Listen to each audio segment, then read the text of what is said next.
Hello, and welcome to this edition of Sharing Our Journey. I'm Pastor Greg Anderson from Trinity Lutheran Church in Grand Prairie, and I'd like to introduce you to Sterling.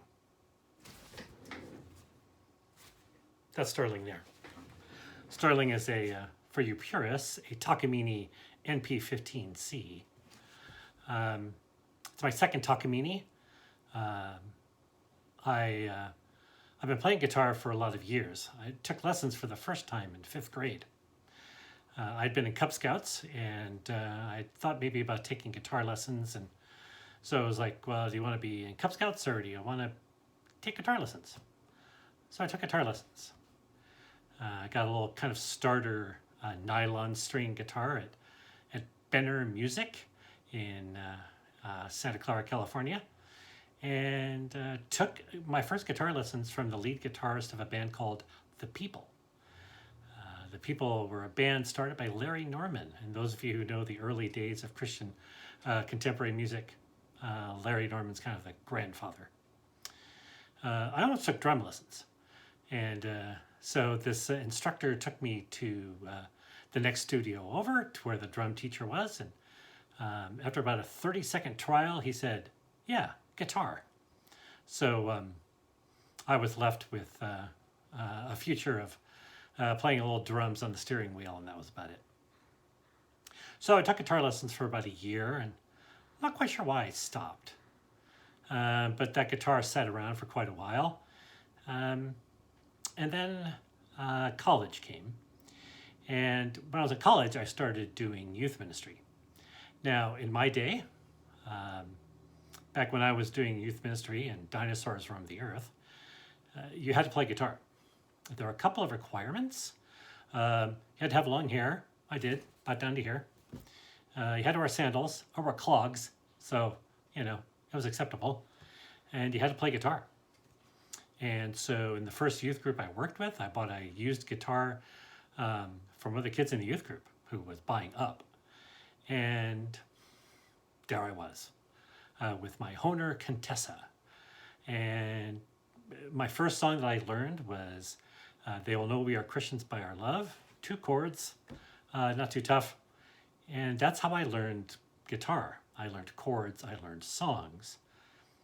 And so, that was years ago. And still to this day, when people say, oh, you're a guitarist, I say, no, I'm a song leader. And maybe overly self-deprecating, I suppose, but I never took lessons again. I just learned songs. I had the requisite big giant poster of guitar chords, and whatever the songs were coming up for the youth group meeting, I learned. This was, of course, before the internet. Erg. And so you learned from other people, sometimes accurately, sometimes not. Fortunately, I grew up in California and got to learn from some of the people who were writing these songs. When the lockdown started, the church was closed, and so I was thinking, what could I do working from home? What could I do as something kind of a self-improvement kind of thing? And I thought, well, why don't I learn how to play guitar? Now, I also have a little electric guitar, a Westone Spectrum. Again, this is for the purists out there. It's a nice little Korean guitar. It came as a package, guitar, cable, and a small amp. And it had sat around for a while. And actually, before the lockdown, I was kind of wondering if it might be easier, because I was getting a sense of maybe I should learn the guitar. And I had heard somewhere that it was easier to learn the dreaded bar chord on electric rather than an acoustic, and particularly a Takamine NP15C. Action's a little high. And so a dear friend of mine took my electric and, tuned it up a bit. And so that's the home guitar. And when I decided to learn guitar, I thought, well, now there's an internet. So I Googled online guitar lessons. And so a list came up, and I picked one. For information, it's Justin Guitars. Justin's Australian. The nice thing about it is it's free. You sign up for it, and you can give a contribution, which I have. And he's got a huge number of video lessons. They're fairly short, and they're pretty basic. The first one is, here's a guitar. The second one is, how do you tune the guitar? How do you string the guitar? Now, like I said, I've been playing guitar for a very long time. But there are certain things that have always kind of confounded me. Is there a better way to change strings? This dear friend of mine who tuned up my guitar gave me a wonderful tuner. I've been through probably a half dozen tuners over the years, none of which seem to work particularly. And so there's always been a few things. Bar chords, the dreaded. Part of that was that the F chords are more dreaded. And so I thought it was probably time, now that I'm in my 60s, that I shall learn some of these things. So as I said, these lessons are really, really basic. And you kind of learn, a chord and maybe learn another chord. Justin does a very nice job of having songs you can learn from his website that use some of the things, particularly the chords that he's teaching. I learned guitar probably, I won't say the wrong way. It worked for what I wanted it for, but nothing about scales or anything like that.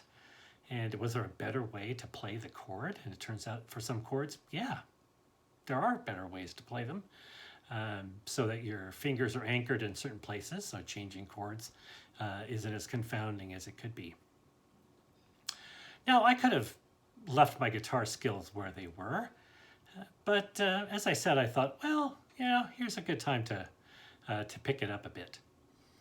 And of course, there's a point to this message, right? You saw that coming. There's probably a lot in our lives that we do that it's working. It may not be the best way. I don't know if we want to put right way onto some of this. It's a little judgy. But there are ways that things that we do that the way we do them just works. And so if I want to keep, leading songs, I could play the guitar the way I have been. Or one thing I realized is I'd never really played it for fun. Just to sit and kind of noodle around a bit. No noodling. That just really wasn't part of what I did. And you kind of have to know a bit more before you can start noodling. And so Justin and I are taking baby steps into the guitar, and I'm kind of refreshing my sense of what the guitar can do and how much fun it can be. Because it can be. A fresh look sometimes is okay at things we've done for a very long time. It strikes me that this pandemic is forcing us to do that a lot, about a lot of things. Or, to put it another way, giving us the opportunity to do that. Now, I'm not encouraging here a wholesale review of everything you do in life. I'm picking the guitar. It may be something else for you. Certainly how we do church is shifting dramatically. We are in Grand Prairie in the midst of a mandatory masking bylaw. It kicked in when the city and county reached 100 active cases. And we'll be within it until we have 2 straight weeks of under 100 cases. I'm not sure we've even started that waiting period yet. And so we're masking in service. We're asking that when people come to service, they wear a mask. And I should say, wear it correctly. A lot of those sneaky little below the nose things. When it comes to masking, it doesn't work. It doesn't help. If you're breathing through your nose, the mask is kind of pointless. It needs to be over the nose. Just the way it is.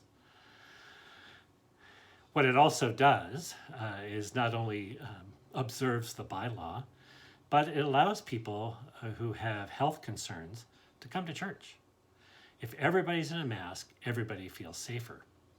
And again, I keep railing on this, but it's one of those love your neighbor things. If we love our neighbors, we'll do things that may be annoying to us, so they can take advantage of some things, like being in church, like receiving the Eucharist. When will things go back to normal? I don't know. We're still not singing in church, and won't be for the near future. We did have a church outbreak here in Grand Prairie. The virus is just with us. It's still very much with us. And as Dr. Hinshaw has said here in the province, we may be tired of the virus, but the virus is not tired of us. It's at it, and it's at us. So, the hatches remain battened down. And so we continue to ask ourselves, how do we do church? How do we be the community of Christ together in different ways? So I don't have an answer, by the way. I invite us into that question because we're going to be asking it, talking about it, wrestling with it for a very long time. And so for the time being, each Sunday now will be a all masking Sunday. We have masks here. We have hand sanitizer here. We're adjusting the way we do communion, it seems like on a weekly basis, to make the sacrament available, but also to make people safe. So the distancing, we've been having 2 lines coming up. Probably not a good idea. It puts those people in very close proximity. So we're down to 1 line, which will work fine. We're okay. And I think as long as we continue to be cautious and mindful of one another, we can remain gathering in worship together. And so from me and from Sterling, I bid you a good day. And as always, be well, be safe, and God bless you.